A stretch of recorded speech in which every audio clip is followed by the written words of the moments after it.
Good morning everyone, welcome to KD classes.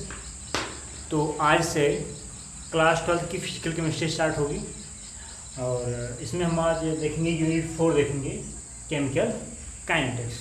ठीक है, तो इससे पहले अभी हम इलेक्ट्रोकेमिस्ट्री या फिर सॉल्यूशन स्टार्ट करने वाले थे, लेकिन इलेक्ट्रोकेमिस्ट्री के लिए आपको रिडक्स रिएक्शन की जानकारी होनी ज़रूरी है और सॉल्यूशन के लिए आपको मोल कॉन्सेप्ट की जानकारी ज़रूरी है।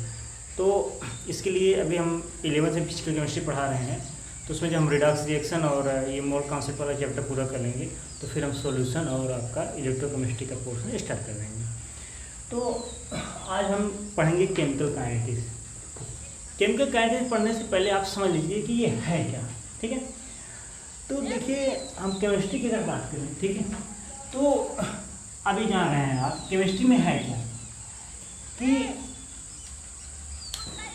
जितने भी एलिमेंट्स हैं, ठीक है, उनसे बनने वाले कंपाउंड्स और जो वो कंपाउंड है वो दूसरे कंपाउंड में कैसे कन्वर्ट हो रहे हैं, एक कंपाउंड से दूसरा कंपाउंड, यानी कि एक यौगिक से दूसरा यौगिक कैसे बन रहा है, हमें उसी का अध्ययन करना होता है। किसमें? केमिस्ट्री के अंदर। अब केमिस्ट्री में फिजिकल केमिस्ट्री क्या बताती है, फिजिकल केमिस्ट्री में कि ये केमिकल काइनेटिक्स में केमिकल काइनेटिक्स बता रही है कि एक कंपाउंड दूसरे कंपाउंड में कितनी तेज़ी से परिवर्तित हो रहा है, और दूसरी बात जो परिवर्तन हो रहा है उसको कौन कौन से फैक्टर जो है अफेक्ट कर रहे हैं। तो अगर हम ध्यान दें तो देखिए 3 चीज़ें हैं। पहला है थर्मोडायनेमिक्स।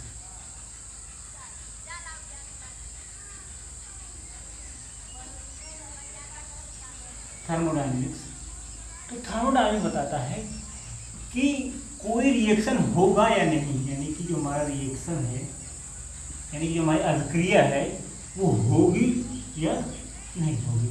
बस ये इतना ही बताता है कि कोई भी अभिक्रिया होगी या नहीं होगी। यदि किसी अभिक्रिया के लिए, इसको बोलते हैं हम लोग Gibbs free energy. Gibbs free energy, आप गिब्स की मुक्त ऊर्जा जो है, गिब्स फ्री एनर्जी का मान अगर 0 से कम है, 0 से कम है, तो हम कहते हैं कि यह रिएक्शन क्या है, होगा। इसी को हम लोग बोलते हैं ये रिएक्शन क्या है, स्पॉन्टेनियस है।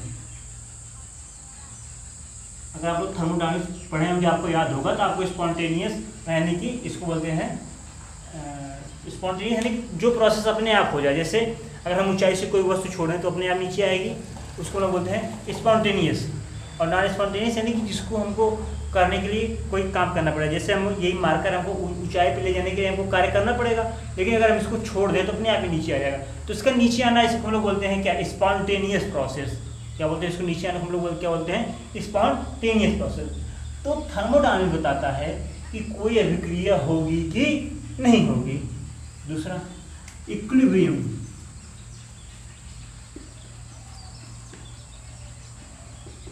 इक्विलिब्रियम क्या बताता है कि अभिक्रिया किस हद तक होगी, यानी इसको बोलते हैं extent of chemical reaction. Extent of chemical reaction यानी कि कोई मान लीजिए आपका रिएक्टेंट है, वो प्रोडक्ट में कितना परिवर्तित होगा, यानी रिएक्टेंट का कितना भाग प्रोडक्ट में परिवर्तित होगा। तो ये आपका क्या बताता है, इक्विलिब्रियम बताता है। ठीक, अब बात आई केमिकल काइनेटिक्स की।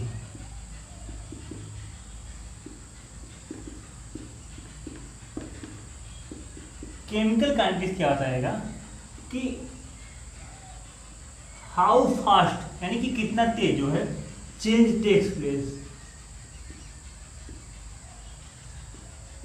यानी कि कितना तेजी से रिएक्टेंट प्रोडक्ट में बदल रहा है। ये कौन बताएगा, केमिकल काइनेटिक्स। ठीक है, ये भी बताएगा कि भाई देखिए हमें है क्या, हमें चाहिए क्या कि हम कोई अभिक्रिया करवा रहे हैं, तो हम इस बात का ध्यान देंगे अभिक्रिया कराने के दौरान कि हमारा जो है रिएक्टेंट जो है जल्दी से जल्दी हमको प्रोडक्ट में कन्वर्ट हो जाए, हमको कम ऊर्जा देनी पड़े, कम हमारा समय भी लगे। तो केमिकल काइनेटिक्स की अगर हम डिफिनीशन की बात करें, देखिए नोट्स हम आपको दे देंगे।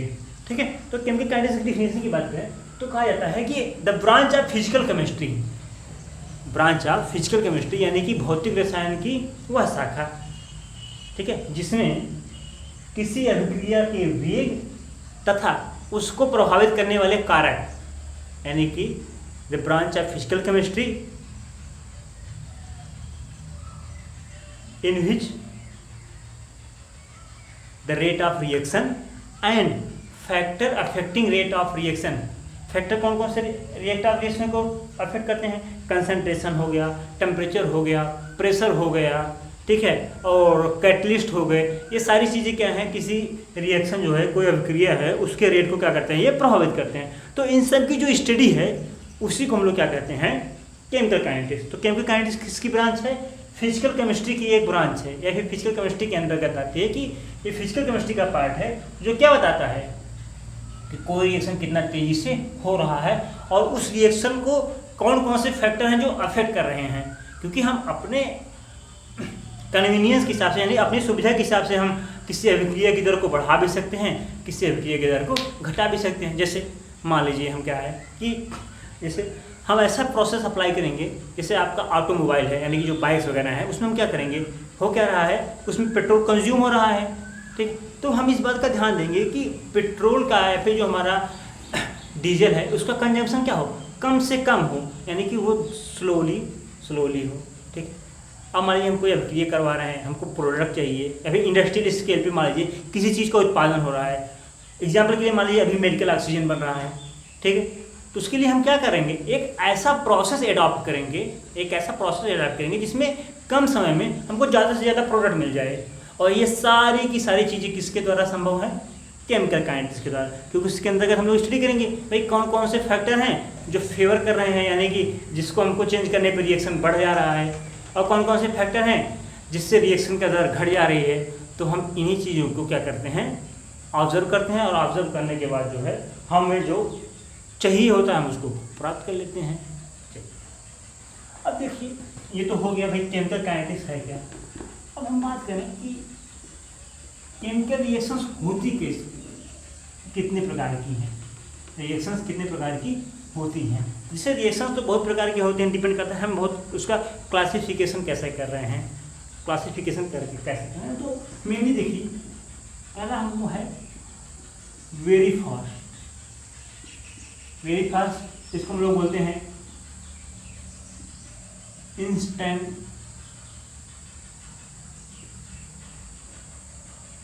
इंस्टेंटेनियस, या फिर हम लोग इसको बोलते हैं आयनिक रिएक्शन। वेरी फास्ट यानी कि बहुत तेज, या फिर इंस्टेंटेनियस इसको बोलते हैं ताक्षणिक। अगर आप लोग फिजिक्स पढ़े होंगे, याद होगा तो आप लोग इंस्टेंटेनियस रेट पढ़े होंगे, इसको बोलते हैं हम लोग ताक्षणिक। तो उसमें होता क्या है कि आपने एक रिएक्टेंट लिया, दूसरा रिएक्टेंट लिया, जैसे आपने मिला तुरंत जो है रिएक्शन हो जाएगा, तुरंत आपको समय ही नहीं लगेगा। जैसे आप करिए क्या कि एक सिंपल हमने ले लिया, मान लीजिए सोडियम क्लोराइड का सोल्यूशन लिया, और हमने ले लिया क्या, सिल्वर नाइट्रेट का सोल्यूशन। जैसे ही आप सोडियम क्लोराइड का सोल्यूशन को सिल्वर नाइट्रेट सोल्यूशन बनाए, तुरंत आपको एक वाइट प्रेसिपिटेट मिल जाएगा, वाइट पीपीटी, जिसको बोलते हैं सफेद अवक्षेप।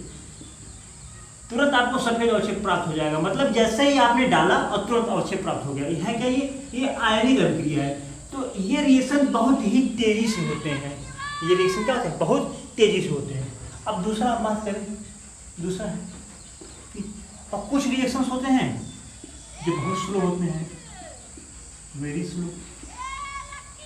इससे आप लोगों ने देखा होगा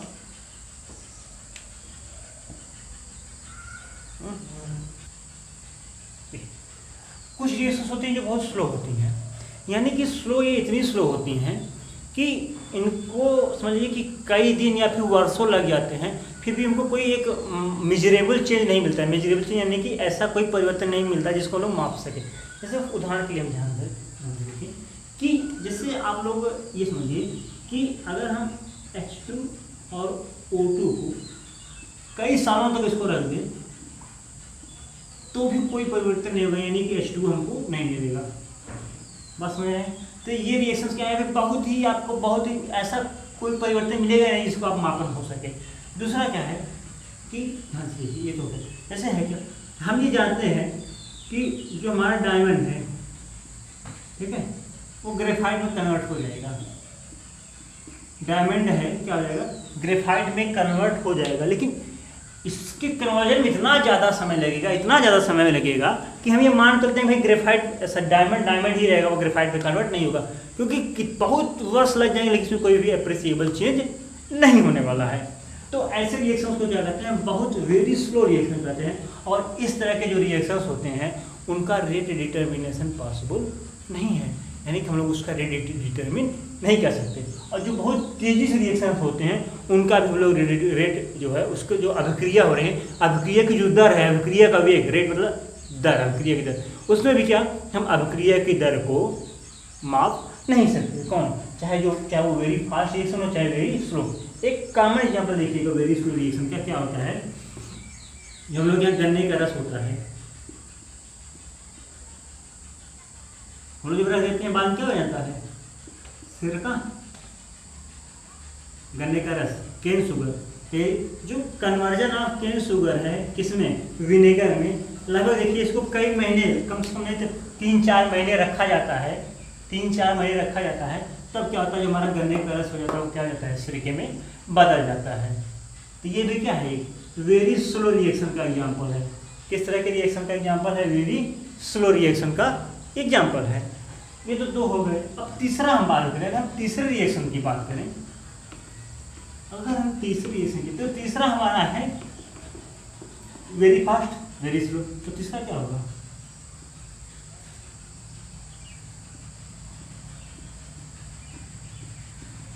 मॉडरेट रिएक्शन।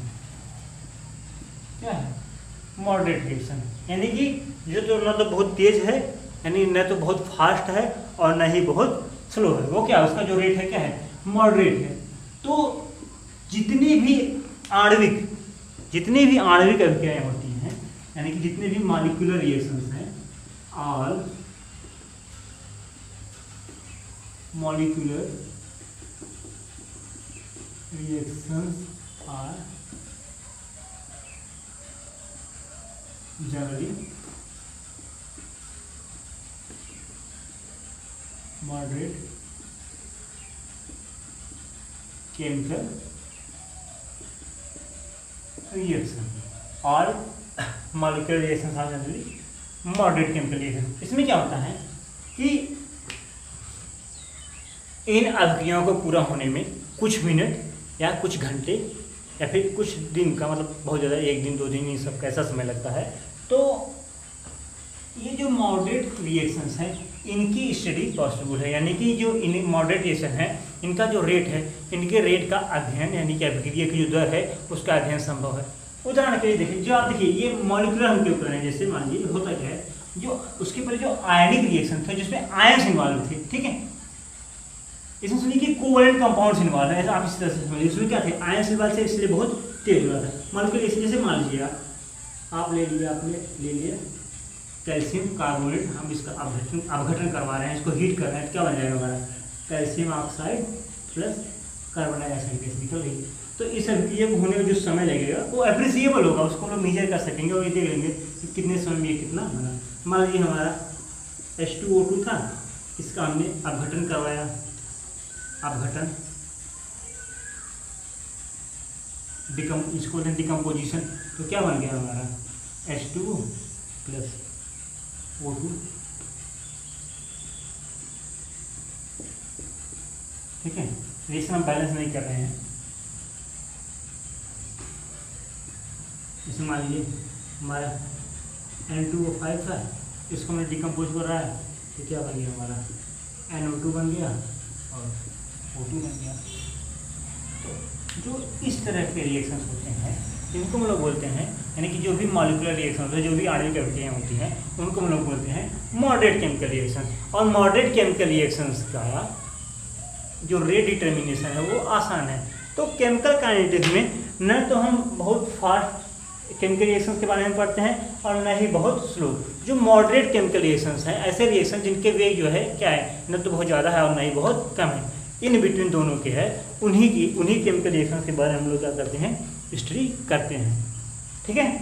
चलो इतना तो हो गया कि भाई केमिकल काइनेटिक्स में हम क्या क्या पढ़ रहे हैं। तो देखिए ये तो हो गया भाई केमिकल रिएक्शंस केमिकल काइनेटिक्स में क्या पढ़ते हैं और किस तरह के केमिकल रिएक्शन का जो है हम क्या बोलते हैं स्टडी करते हैं केमिकल काइनेटिक्स में। और देखिए इसमें आगे हम लोग क्या पढ़ेंगे, अब हम लोग आगे पढ़ेंगे कि भाई रिएक्टेंट का कंसंट्रेशन चेंज करके अभिक्रिया कैसे चेंज हो रही है, कैटलिस्ट का यूज करके कैसे चेंज हो रही है, और दो रिएक्टेंट के बीच में अभिक्रिया होती कैसे है, उसके पीछे क्या थ्योरीज हैं। तो कोलिजन थ्योरी है, उसको भी हम लोग आगे पढ़ेंगे। ठीक है, चलिए अब आता है हमारा नेक्स्ट टॉपिक जो हम केमिकल काइनेटिक्स यहाँ से स्टार्ट होती है। ठीक है, इसको लोग बोलते हैं रेट ऑफ केमिकल रिएक्शन यानी अभिक्रिया की दर या फिर अभिक्रिया का वेग।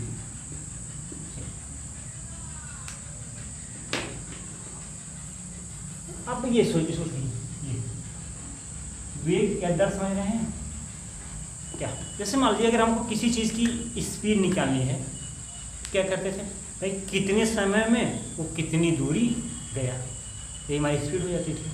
तो उसी प्रकार से जब हम लोग केमिकल रिएक्शन के का हम लोग को वेग निकालना होता है, केमिकल रिएक्शन का हम लोग को दर निकालना पड़ता है किसी अभिक्रिया का, तो हम क्या देखते हैं, हम ये देखते हैं कि मान लीजिए कोई रिएक्टेंट था, वो कन्वर्ट हो गया प्रोडक्ट में। तो भाई कुछ समय लगा होगा, टी समय लगा होगा, कुछ समय टी लगा होगा इसको कन्वर्जन होने में। हमने बताया ना कि कुछ समय लगता है। तो अब हुआ क्या कि इसकी कुछ सांद्रता रही होगी, किसकी, रिएक्टेंट की। जब ये प्रोडक्ट में कन्वर्ट हो रहा है, ये धीरे धीरे कम हो रहा है, धीरे धीरे बढ़ रहा है कि नहीं। तो हम ये कह सकते हैं कि जो अभिक्रिया का दर होगा, जो रेट ऑफ रिएक्शन होगा, अभिक्रिया की दर क्या होगी कि change in concentration of reactant upon time. इसकी कंसंट्रेशन में कितना परिवर्तन हुआ है समय के साथ। बात समझ में? और इसको ऐसे कर सकते हैं, change in concentration of product upon time. अब देखिए समय के साथ जो है इसका क्या हो रहा है, कंसंट्रेशन घट रहा है, यहाँ माइनस साइन लगा दिया आपने, और समय के साथ इसका कंसंट्रेशन बढ़ रहा है, आपने यहाँ पे क्या कर दिया, प्लस साइन लगा दिया। समय के साथ परिवर्तन हो रहा है, तो हमने क्या किया, प्लस साइन लगा दिया। तो अगर हमको ये कहना हो अभिक्रिया का वेग क्या है, तो हम ये कह सकते हैं सीधे सीधे कि रासायनिक अभिक्रिया के फलस्वरूप अभिकारक की सांद्रता में परिवर्तन अपान इस परिवर्तन में लगा समय। ठीक है, तो क्या हो जाएगा, ये जो हमारा रेट ऑफ रिएक्शन होता है, क्या हो जाएगा, ये जो रेट ऑफ रिएक्शन हो जाएगा क्या, change in concentration of reactant R. देखिए रिएक्टेंट की कंसंट्रेशन घटेगी और प्रोडक्ट की कंसंट्रेशन क्या होगी, बढ़ेगी। कंसंट्रेशन की सांद्रता अब लोग पढ़ा होगा अपन time taken for this change. ये हो गया क्या हमारा रेट ऑफ केमिकल रिएक्शन। अब जो है जैसे आप लोगों ने पढ़ा होगा फिजिक्स में कि हम लोग पढ़ रहे थे, तो स्पीड या फिर वेलोसिटी हम लोग पढ़ रहे थे, हमने पढ़ा था कि दो तरह का होता है। एक होता है एवरेज स्पीड या एवरेज वेलोसिटी, और एक दूसरा होता था instantaneous speed and instantaneous velocity. बात समझ में आई आपके? तो उसी तरह से इसमें भी है, हम जो हमारा जो रेट है उसको हम लोग पढ़ेंगे दो तरह के, या फिर जो वेलोसिटी या फिर केमिकल रिएक्शन है, जो केमिकल रिएक्शन की वेलोसिटी उसको हम दो तरह से पढ़ेंगे। एक पढ़ेंगे हम लोग इंस्टेंटेनियस वेलोसिटी, और दूसरा हम लोग पढ़ेंगे क्या, एवरेज वेलोसिटी। क्या पढ़ेंगे हम लोग, एवरेज वेलोसिटी। नोट करिए इसको।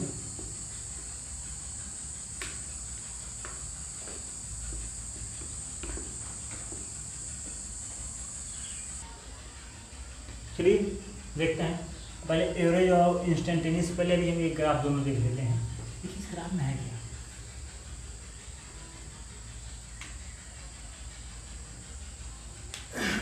इसमें दिखाया गया है, ये देखिए एक कंसंट्रेशन और समय का ग्राफ है, सांद्रता और समय का ग्राफ है। ये देखिए प्रोडक्ट के लिए है, ये रिएक्टेंट के लिए। ठीक है, ध्यान से देखिए, जब समय शून्य था तो जो प्रोडक्ट की कंसंट्रेशन थी क्या थी, 0 थी, लेकिन रिएक्टेंट की कंसंट्रेशन कुछ थी क्योंकि हमने कुछ रिएक्टेंट लिया था। अब क्या हुआ, जैसे जैसे समय बढ़ता चला गया रिएक्टेंट प्रोडक्ट में चेंज होता चला गया। दिख रहा है नहीं, हाँ, जैसे जैसे समय बढ़ता चला गया रिएक्टेंट प्रोडक्ट में चेंज होता चला गया, फिर रिएक्टेंट प्रोडक्ट में चेंज होता चला गया। अब क्या हुआ, रिएक्टेंट की सांद्रता घट रही है, रिएक्टेंट की सांद्रता घट रही है और प्रोडक्ट की सांद्रता बढ़ रही है। ये क्या है, यही कंसंट्रेशन और टाइम का ग्राफ है। अगर रिएक्टेंट के लिए देखा जाए तो उसका कंसंट्रेशन, उसकी सांद्रता घटेगी, और प्रोडक्ट के लिए यानी कि उत्पाद के लिए देखा जाए, क्या प्रोडक्ट मतलब कि उत्पाद, और ये क्या है आपका अभिकारक। तो रिएक्टेंट की कंसंट्रेशन घटेगी और प्रोडक्ट की कंसंट्रेशन क्या जाएगी, बढ़ेगी। ये तो हमारा कंसंट्रेशन और टाइम का ग्राफ हो गया। अब देखिए रेट ऑफ रिएक्शन और टाइम का देखें तो देखिए रिएक्टेंट की कंसंट्रेशन जितनी ज़्यादा होगी शुरुआत में, उतनी ही तेज़ी से केमिकल रिएक्शन होगा। आप ऐसे सोचिए, आप कोई कार्य करना शुरू करते हैं तो आपके पास शुरू में ऊर्जा ज़्यादा रहेगी तो आप तेज़ी से कार्य करेंगे, लेकिन कार्य करते करते करते करते आपकी ऊर्जा क्या हो जाएगी, कम हो जाएगी। जब आपकी ऊर्जा कम हो जाएगी तो आपका कार्य करने की गति क्या हो जाएगी, धीमी हो जाएगी। तो वही हो रहा है कि जब रिएक्टेंट जो है हमारा, रिएक्टेंट की कंसंट्रेशन जैसे घट रही है समय के साथ, ध्यान से देखिए रिएक्टेंट की कंसंट्रेशन समय के साथ घट रही है, तो जो रेट है रिएक्शन का, जो अभिक्रिया का रेट है, वो भी क्या होगा, समय के साथ क्या हो जाएगा, घट जाएगा। समय के साथ क्या हो जाएगा, घट जाएगा। यानी कि अगर हम कहें जो हमारा रेट है वो किसके प्रोपोर्शनल है, कंसंट्रेशन के प्रोपोर्शनल है। जो हमारा रेट ऑफ केमिकल रिएक्शन है वो किसके प्रोपोर्शनल है, कंसंट्रेशन के प्रोपोर्शनल है। कौन, रेट ऑफ केमिकल रिएक्शन। अब देखिए जो रेट था क्या था, change in concentration upon time. अगर इसके मात्रा की बात करें, जो कंसंट्रेशन होता है, नॉर्मली हम लोग मोलरिटी लेते हैं, हमेशा जब हम लोग सांद्रता लेते हैं उसमें लेते हैं मोलरिटी। उसके क्या होता है, मोल पर लीटर और अपॉन टाइम क्या हो जाएगा, सेकंड, तो क्या हो जाएगा, mole litre inverse second inverse, यानी कि हो जाएगा ये मोल प्रति लीटर सेकंड। कौन,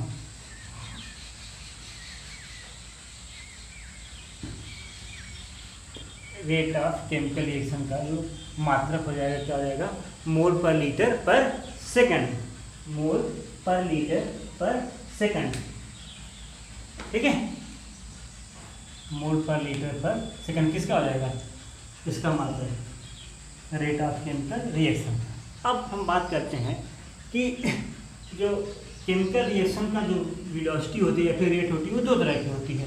हमें बताया ये था, पहला क्या था, एवरेज, और दूसरा क्या था, इंस्टेंटेनियस। क्या था, पहला क्या था, एवरेज था, और दूसरा इंस्टेंटेनियस। देखिए इसको मिटा रहे हैं। जैसे आप लोग एवरेज स्पीड क्या होती थी, ध्यान से देखिए, एवरेज स्पीड क्या होती थी कि मान लीजिए उसने 3 सेकंड में 100 मीटर की दूरी उसने कवर की, तो जो वेलोसिटी हो जाती थी क्या हो जाता था, total distance upon total time 100/3 metre per second. ये आपकी क्या हो जाती थी, एवरेज वेलोसिटी हो जाती थी। लेकिन अभी हम जब हम लोग आगे पढ़ते थे, देखते थे कि हम लोग पूछते थे ये तो 3 सेकंड में वेलोसिटी है। अगर मैं पूछा जाए कि एट 3 सेकंड, t 3 सेकंड की वेलोसिटी क्या होगी, तो उस पर्टिकुलर वेलोसिटी को हम लोग क्या बोलते हैं, इंस्टेंटेनियस वेलोसिटी। जैसे आप घर से विद्यालय आ रहे हैं, आपको 20 मिनट का समय लग रहा है, 20 मिनट, लेकिन अगर आप हो जाएगी कि ठीक 10वें मिनट पे आपकी चाल क्या थी, तो उस समय जो भी चाल रही होगी वो क्या हो जाएगी आपकी इंस्टेंटेनियस वेलोसिटी, यानी कि ताक्षणिक। उसी क्षण पर वेग हो जाएगा। और वहाँ से आप यहाँ से यहाँ पे आए 10 मिनट, मान लीजिए आपने 1 किलोमीटर की दूरी तय की, तो हम दूरी में समय का भाग देंगे, हम कहेंगे भाई 1 किमी प्रति मिनट आपकी चाल थी समय पर, यानी 0.1 किमी प्रति मिनट, 1/10 किमी प्रति मिनट आपकी चाल थी। तो वो हो गया आपका औसत चाल, वो हो गया औसत चाल। लेकिन हम पूछे किसी पर्टिकुलर टाइम पे, तो हो गया आपका क्या, ताक्षणिक चाल, वो आपका क्या हो गया, ताक्षणिक चाल। तो हम चलिए हम देखते हैं,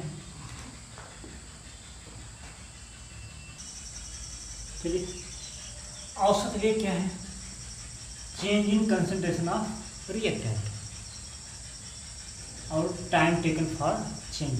देखिए हमने माइनस साइन लगाया, यहाँ पे प्लस साइन, हमने पहले बताया था क्या हो रहा है, रिएक्टेंट की कंसंट्रेशन समय के साथ घट रही है इसलिए माइनस साइन, और प्रोडक्ट की कंसंट्रेशन समय के साथ बढ़ रही है तो क्या हो जाएगा, प्लस साइन। देखिए मान लीजिए हम एक हाइपोथेटिकल नंबर है कि ए है, ये बी में क्या हो रहा है, कन्वर्ट हो रहा है, ए किस में कन्वर्ट हो रहा है, बी में कन्वर्ट हो रहा है। तो मैं मान ले रहा हूँ कि किसी टाइम t1 पर कंसंट्रेशन, ए की कंसंट्रेशन क्या थी, a1 थी, टाइम t2 पे कंसंट्रेशन इसकी क्या हो गई, a2 हो गई।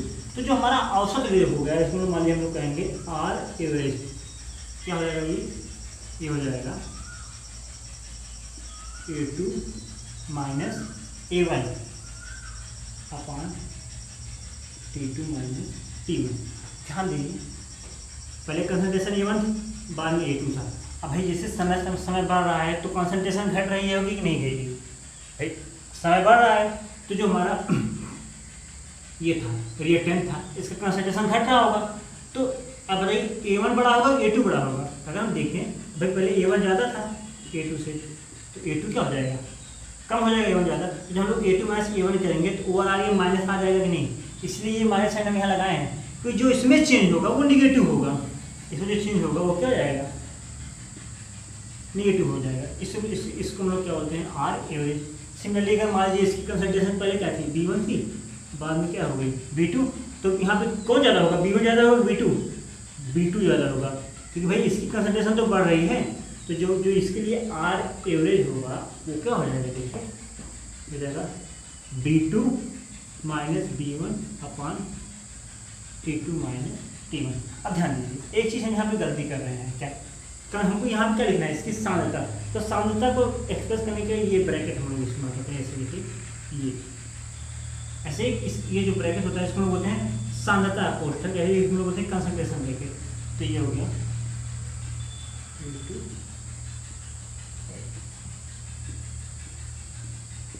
ठीक है, ये हो गया आर एवरेज। इसी को हम लोग क्या कर सकते हैं, delta A, change in concentration आके। और ये जो चेंज है ये नेगेटिव है, यहाँ नेगेटिव साइन लगा दीजिए, अपॉन डेल्टा टी।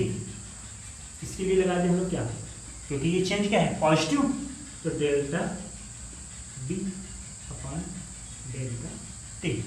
बस हमें तो यहाँ पे ध्यान रखिए क्या होगा, इसको हम लोग क्या कर रहे हैं, इस चीज़ को हम लोग क्या करेंगे, इसको दिख रहा है नहीं, हाँ ठीक, इसको हम लोग कहेंगे कि ए के गायब होने की दर, ए के विलुप्त होने की दर या फिर गायब होने की दर। बात समझ में, ये क्या हो गया, बी के प्राप्त होने की दर, ये क्या हो गया, डी के प्राप्त होने की दर। बात समझ में, यानी कि अगर हम लोग ध्यान से देखें इस रिएक्शन के लिए, अगर इस रिएक्शन के लिए देखा जाए, मैं इसे मिटा रहा हूँ, नोट कर लीजिए आप लोग,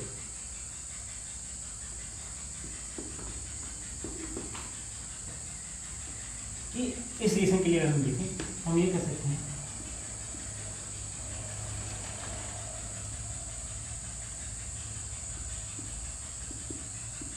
माइनस चेंजिंग कंसंट्रेशन, ये उल्टा हो गया, ये प्लस होगा और ये माइनस होगा कि नहीं होगा। देखिए भाई ये जिस दर से घटा है उसी दर से क्या हो रहा है, ये बढ़ रहा है, ठीक है। अगर ये अभिक्रिया इस तरह से ना हो करके, ध्यान दीजिएगा, ये अभिक्रिया अगर इस तरह से ना हो करके ये अभिक्रिया कुछ इस प्रकार से होगी, इसको भी नोट कर लीजिएगा आप लोग। ये अभिक्रिया कुछ इस प्रकार से हो,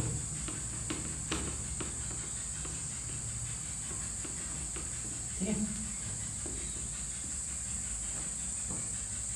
ए से मान लीजिए आपको यहाँ पे मिल गया 2D, यहाँ पे ये हो जाएगा माइनस चेंज इन कंसंट्रेशन रहेगा हाफ कंसंट्रेशन दी। देखिए ऐसा क्यों है, एक ए से 2B मिल रहा है, ध्यान दीजिएगा। तो जो ए के घटने की दर होगी उसकी 2 गुना बी की बढ़ने की दर होगी नहीं भाई। 1 से 2 टूट रहा है, अगर 1 से 1 बनता तो ए जितना कम होता बी उतना बढ़ता, लेकिन हो क्या रहा है, 1 समाप्त हो रहा है और 2B मिल रहा है। तो यानी कि जो ए के प्राप्त होने की ए के गायब होने की दर है, ए के गायब होने की जो दर है और उसका 2 गुना क्या है, बी के प्राप्त होने की दर है, उसका 2 गुना क्या है, बी के प्राप्त होने की दर है। इसलिए कि हम इसको इस तरह से लिखेंगे, यहाँ 1/2 कर देंगे। इसी ये जो सिस्टम इसको लोग बोलते हैं रस समीकरण मिति, या फिर इसको लोग सिंपली देते हैं, कहते हैं इसको लोग बोलते हैं rate law equation. Rate law equation अगर मान लीजिए ऐसे दिया हो, मान लीजिए हमें N1 मोल लिया है ए का, N2 मोल लिया है बी का, ठीक है, बन गया हमारा N3 मोल सी और N4 मोल डी। तो जब हम लोग इसके लिए रेट लॉ इक्वेशन लिखेंगे, rate law expression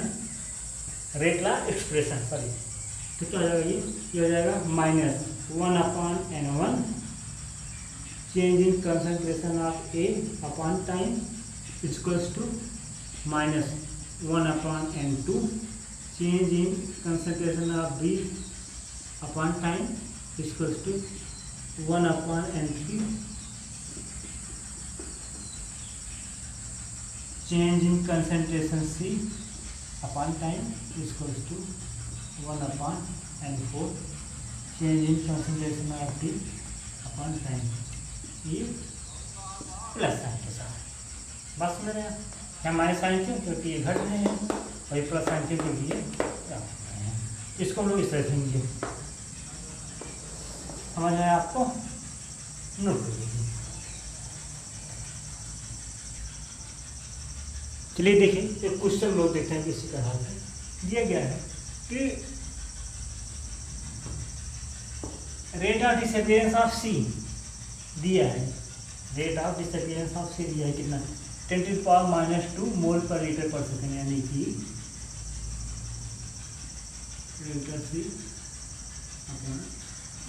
sorry rate of appearance है, ठीक है, ये कितना है 10⁻² मोल पर लीटर पर सेकेंड, ठीक है। आपको क्या निकालना है, ए और बी के गायब होने की दर, ए और बी की गायब होने की दर। तो पहले हम इसके लिए रेट लॉ एक्सप्रेशन लिख लें, होगा क्या है, देखिए रेट लॉ के लिए देखिए क्या रहेगा, ये 1/2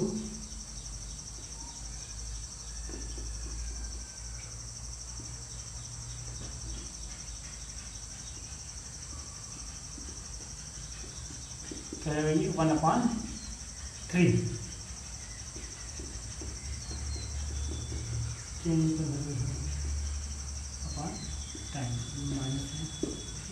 माइनस साइन। तो देखिए हमको चाहिए क्या, rate of disappearance of A and rate of disappearance of B, rate of disappearance of B. तो ए के गायब होने की दर क्या हो जाएगा, यहाँ से देखिए delta A upon delta T. देखिए होगा कितने के बराबर, ध्यान से देखिएगा, ये जो है 1/2 delta A by delta T किसके बराबर है, क्योंकि हमको ये मालूम है इसके बराबर है, तो ये इधर चला जाएगा, तो क्या हो जाएगा, ये 2/3 delta C upon delta T. तो क्या हो जाएगा 2/3 इंटू इसका मान दिया है कितना 10⁻², 10⁻²। तो 2/3 अगर हम लोग कर देंगे क्या हो जाएगा 3 में 2 से डिवाइड करेंगे कितना हो जाएगा आपका 0.67। ठीक है 3 6 18 3 6 18 तो जाएगा आपका 0.67 इंटू 10⁻²। इसको हम लोग इसलिए लिख सकते हैं 6.7 इंटू 10⁻³ क्या मोल पर लीटर पर सेकेंड। किसका ए की गायब होने की दर। ठीक है दिख रहा है। हाँ अगर हम कहें ध्यान से बी की गायब होने की दर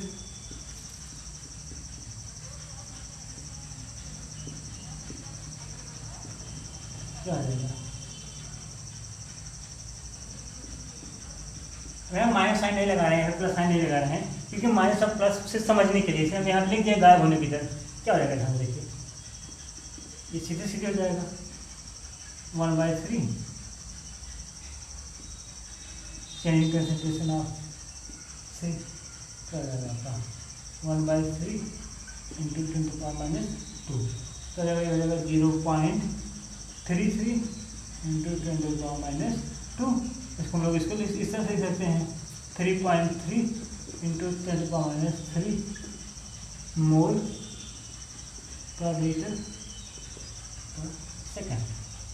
वास्तव में तो हमें सी के बढ़ने की दर को दिया था और हमको ए और बी के गायब होने की दर को क्या करना था, क्या करना था। तो सबसे इम्पोर्टेंट आपका ये है, हमें आपको ये लिखना आना चाहिए जो आपका रेट एक्सप्रेशन है, इसको आपको लिखना आना चाहिए। जब इसको आप लिखना सीख जाएंगे आसानी से, तो आप आसानी से जो है अगर आप इसको लिखना सीख जाएंगे तो आप आसानी से वीडियो क्या है आप सॉरी क्वेश्चन जो है आप इसको सॉल्व कर सकेंगे। नोट कर लीजिए। देखिए अब ताक्षणिक वेग क्या है।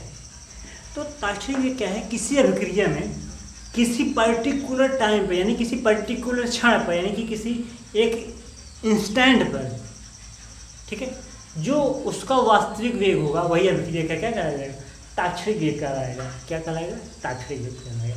अब देखिए ताक्षणिक वेग प्राप्त करने के लिए देखिए हम क्या करें, जैसे हमको मालूम है, हमको आर एवरेज मालूम है। आर एवरेज क्या मान लीजिए प्लस माइनस चाहे बढ़ रहा हो चाहे घट रहा हो, मान लीजिए आपका है ये आपका delta C upon delta T.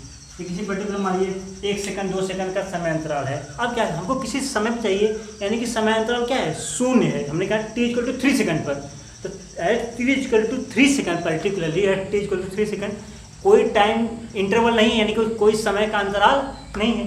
तो यानी कि करना क्या है कि हमको ताक्षणिक वेग प्राप्त करने के लिए यह समय अंतराल धीरे धीरे धीरे धीरे क्या करना है, कम करना है, कितना शून्य के करीब। तो अगर हम इसको ऐसे कर दें आर इंस्टेंटेनियस, इसको ऐसे क्या हो जाएगा, ये लिमिट लगा लेंगे, limit delta T tends to 0 delta C upon delta T. ठीक है, तो अभी आप लोग अगर डिफरेंशिएशन पढ़े होंगे या फिर अगर आप लोग पढ़ेंगे तो देखेंगे, इसको हम लोग ऐसे लिख देते हैं क्या, plus minus D C upon D T. ठीक है, अभी मैथमेटिक्स की भाषा में इसको तो हम D C upon D T नहीं पढ़ सकते, हम लोग इसको पढ़ते हैं D D T of C. ठीक है, हम लोग पढ़ेंगे D C upon D T, इसको पढ़ सकते हैं इसी बार में केमिस्ट्री में। ठीक है, तो इसे हम लोग क्या कहते हैं, इंस्टेंटेनियस वेलोसिटी। इंस्टेंटेनियस वेलोसिटी यानी कि किसी एक पर्टिकुलर टाइम पे, और एवरेज वेलोसिटी क्या था, कोई समय अंतराल दे दिया, समझिए t1 से t2 के बीच में कोई समय अंतराल था। लेकिन इंस्टेंटेनियस क्या होगा, किसी पर्टिकुलर टाइम t पर। तो एवरेज से हमको इंस्टेंटेनियस कैसे मिला, इस समय अंतराल को हमने क्या कर दिया, धीरे धीरे कर क्या इसको इतना कम कर दिया, इतना कम कर दिया कि क्या हो गया, ये शून्य के करीब हो गया। किसके करीब हो गया, शून्य के करीब हो गया। तो इसी को हम लोग क्या बोलते हैं, इंस्टेंटेनियस वेलोसिटी। इंस्टेंटेनियस देखिए हमने पिछले ग्राफ बनाया, तो लोग देखिए ग्राफ से देखते हैं इसको।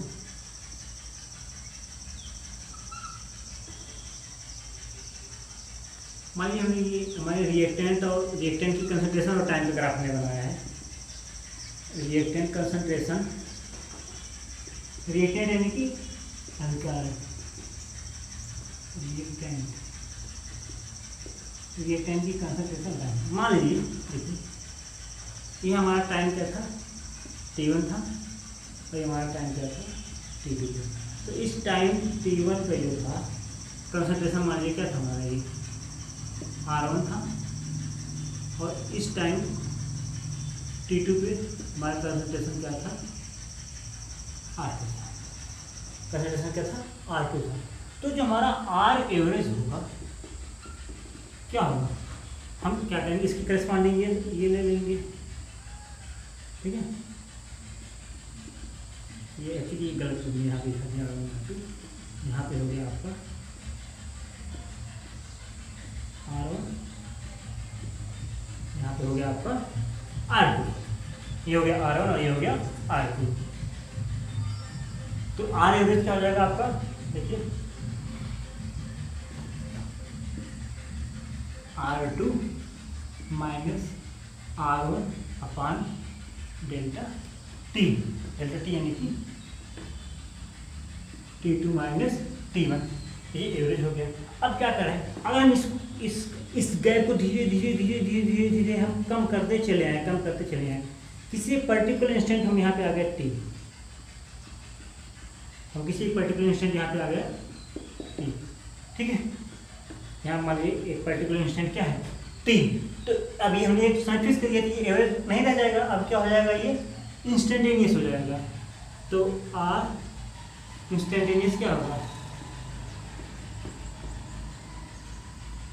dr अपॉन dt, यानी कि इसी पर्टिकुलर dr अपॉन dt क्या होगा, स्लोप, यानी इस कर्व पर ये जो स्लोप होगा, ये स्लोप ये क्या है आपका, ये किसको बताएगा, आपका इंस्टेंटेनियस वेलोसिटी, यानी कि ताक्षणिक वेग को बताएगा। बात समझ रहे नहीं आप लोग, हमने क्या काम किया, T1 T2 हमने ये समांतराल ले लिए, ये समांतराल ले लिए आपको ग्राफ से, तो हमको ये मिल गया, ये हो गया हमारा डेल्टा R अपान डेल्टा टी, डेल्टा R अपान डेल्टा टी। लेकिन हम क्या करें, जब इंस्टेंट में चाहिए, देखिए ध्यान दीजिए, पहले ये गैप इतना था, डेल्टा R का गैप, यही तो डेल्टा R है, और ये डेल्टा। अब जैसे जैसे हम डेल्टा टी को घटाते जा रहे हैं, तो डेल्टा आर भी घटता जाएगा, नहीं देखिए जब ये पास आ जाएंगे तो डेल्टा आर घटता चला जाएगा। अब यहाँ पे क्या हो गया, डेल्टा टी जैसे शून्य हो गया, डेल्टा आर भी बहुत स्मॉल वैल्यू हो जाएगी। तो उस सिचुएशन में लोग क्या करते हैं, जो delta R by delta T हो उसको लोग क्या कर देते हैं, D R upon D T. ये प्लस माइनस हम लोग कर देंगे क्योंकि हमको मालूम नहीं है। यहाँ पे तो मान लीजिए कंसंट्रेशन घट रहा है तो माइनस ही साइन रहेगा यहाँ पे, देखिए कंसंट्रेशन घट रहा है, यहाँ गया minus D R upon D T. और ये सिमिलरली अगर हम लोग प्रोडक्ट की बात करते तो क्या हो जाता है, ये प्लस यहाँ पे प्रोडक्ट हो जाता प्लस डी पी अपान डी टी। बस में रहे नहीं आप लोग। तो कुल मिला जुला के बात ये है कि इंस्टेंटेनियस लेने के लिए क्या है, हमें किसी पर्टिकुलर टाइम पर लेना पड़ेगा, ठीक है। हमको लग रहा है वीडियो बंद करना पड़ेगा क्योंकि अंधेरा हो रहा है, बादल आ गए हैं, क्लियर दिख नहीं रहा है, ठीक है। तो आज हम लोग इसको यहीं पे समाप्त कर देते हैं। अब आगे जो है हम लोग प्रारंभिक वेग पढ़ेंगे, उसके बाद फिर हम लोग पढ़ेंगे मॉलिक्यूलरिटी पढ़ेंगे, फिर अभिक्रिया की कोड पढ़ेंगे यानी कि ऑर्डर ऑफ रिएक्शन पढ़ेंगे। अभी हम लोग हो सकता है कि इसके बाद जो है एक दो क्वेश्चन भी सॉल्व करें, कुछ क्वेश्चन हम लोग सॉल्व करें, उसके बाद धीरे धीरे जो है हमारे आगे बढ़ता रहेगा। और जो हमको आप इसको नोट करते जाइएगा जो भी हम पढ़ा रहे हैं, और इसकी जो नोट्स होगी, जो इम्पोर्टेंट चीज़ें होंगी, जो याद करने लायक चीज़ें होंगी, उसका नोट्स जो है आपको हैंड रिटन आपको मिल जाएगा। जैसे कि पिछली क्लास में भी आप क्लास 11 का जब आप लोग फिजिकल केमिस्ट्री उठा के देखेंगे तो क्लास 11 में हमने नोट्स प्रॉपरली दिया है, ठीक है। Thank you. अब मिलेंगे आपको नेक्स्ट क्लास में, धन्यवाद।